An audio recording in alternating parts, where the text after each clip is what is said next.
Welcome back, everyone.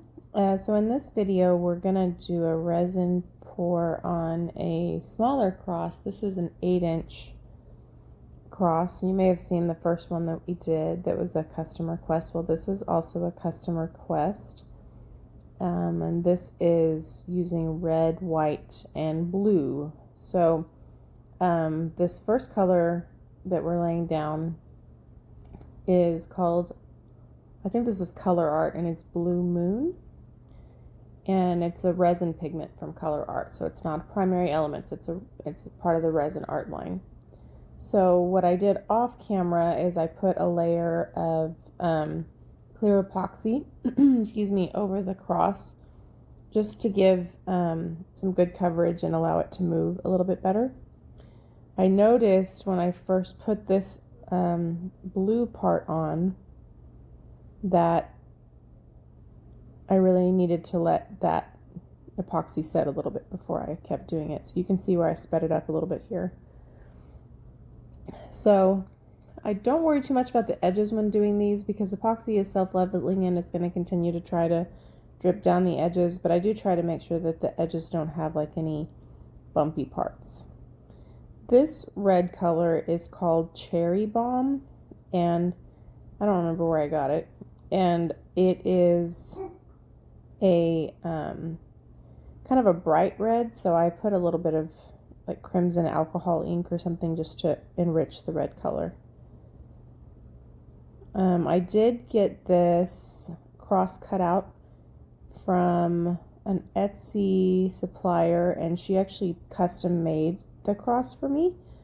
So I will try my best to link her store in the description. I bought my Texas shapes from her. She also will do MDF rounds, and she's super helpful. She tries to help make whatever you ask for. That pearl color is called Frosty.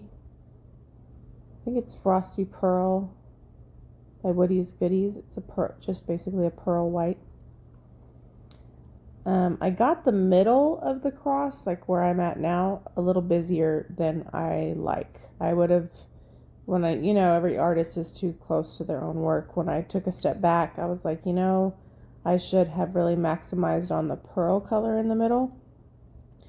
And I'm sure that there's a reason why. Maybe I accidentally drug some color through there or something, but I thought the middle was a little bit too much color, not enough like white negative space. So toward the end of the video, you'll see that I embellished the cross with some glass rocks, stones that I have colored myself. So I also have a YouTube video out on how to color your own stones for embellishment with alcohol ink. It's a lot of fun, super easy, and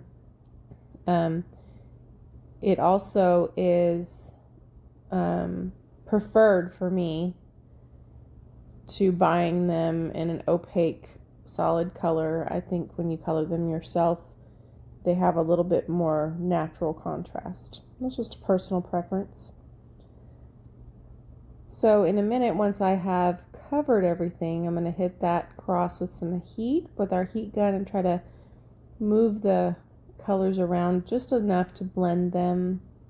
Red, white, and blue are very distinctively different colors. They're not necessarily colors that are naturally going to blend together. Like the first cross we did, colors that kind of will blend fairly easily together. We do have an Etsy listing where we have the ability for you to order your own cross and customize it.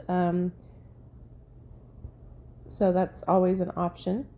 I think we have listed 12-inch and 16-inch on Etsy. Of course, we can really do any size. I just tried to do something similar so the price point won't be too varied. And so this is something that we definitely do commission pieces on, where you can request specific colors, sizes, etc. Sorry about my head being in the way. So this is a lot of fun. We usually let the cross cure overnight, and once we put the stones on and all of that, Just to make sure that they're secured well, we'll do a flood coat of epoxy. So this will still get one more coat. Obviously won't do that on camera because that's kind of boring for you. So now that we have everything kind of filled in, I'll go ahead and heat it up.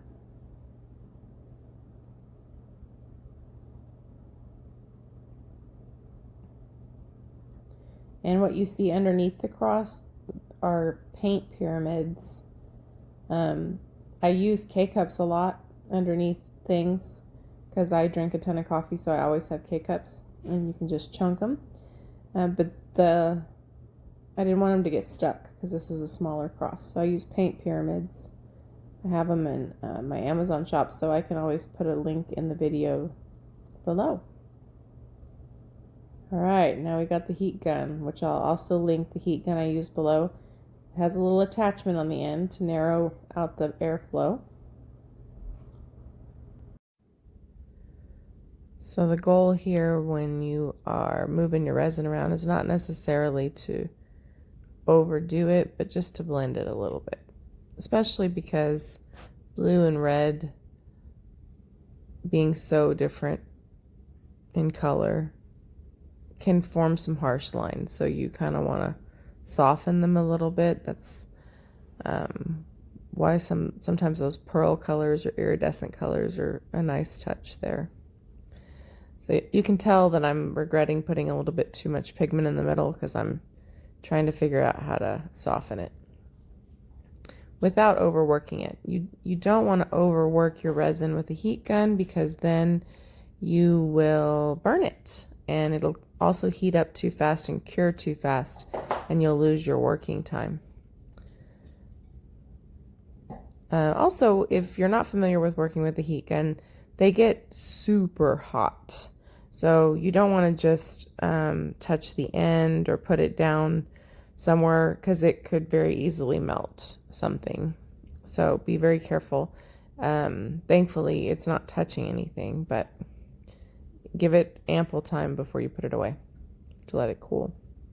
So now I'm starting to add the glass stones. So the ones I'm putting in the top are semi-colored with red crimson alcohol ink from Ranger. And I just like to put them in some random places. Usually the edges get a little embellishing because those tend to be focal points. I usually keep a toothpick around because it is hard to get them exactly where you want them without them kind of going in the color that they don't belong. Sorry if you hear my dog chewing her bone. She likes to do that when I would rather her not. I also colored some blue stones. So you'll see I kind of plug those in.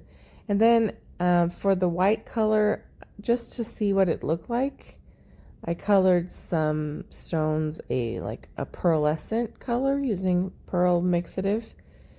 I wasn't as crazy about them, so I didn't use as many of them, but I did want to create a little bit of an accent. So let's see here. You can see I generally like to embellish the edges a little bit. Now, while I don't fully try to coat the sides of the cross, I do try to use some of the excess resin to smooth out the edges a little bit, just because nobody's going to be really staring at the side of it. But if the resin starts to pull away from the edge, I find that kind of continually reinforcing it helps. So here's where you can see some of those pearl colored ones. They're not bad. They just weren't my favorite. So I didn't use a whole lot of them. I just sort of used them a little bit and then maybe put some around them. But these are, fun ideas, because if you were to buy the stones at a craft store, you're kind of limited to the color selection that they have. Here you can, I think I got the glass stones at either Hobby Lobby or the Dollar Tree, and I bought clear ones, and so then I can make my own. And then if for some reason I don't end up liking them, then I don't have a whole 16-ounce bag of them.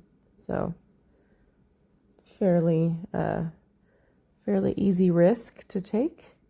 I used to color the blue stones, I think I used indigo Ranger alcohol ink, which is one of my favorite colors. So every couple minutes I kind of sit back and say, should I stop putting things on here? And I think because this is a little bit of a busier color scheme, in many ways, the stones actually soften some of those hard lines, maybe more than I thought that they would.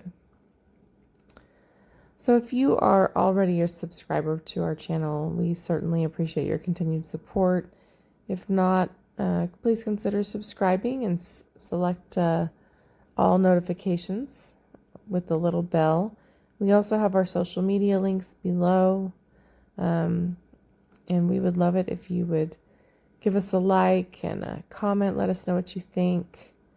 I'm also looking for suggestions. I need to do a cross before an upcoming craft show we're going to do. I also need to do another Texas, so I'm welcoming your color suggestions for that. But that's coming up next weekend, so I might need to get my act together, huh? But as always, we certainly appreciate your support and hope you enjoyed this process.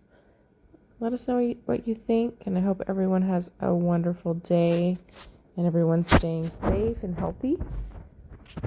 And again, thank you again. Take care, everyone, and have a great day. Oh, here's a close-up for you, so you can kind of see up close. Thanks again for watching, guys.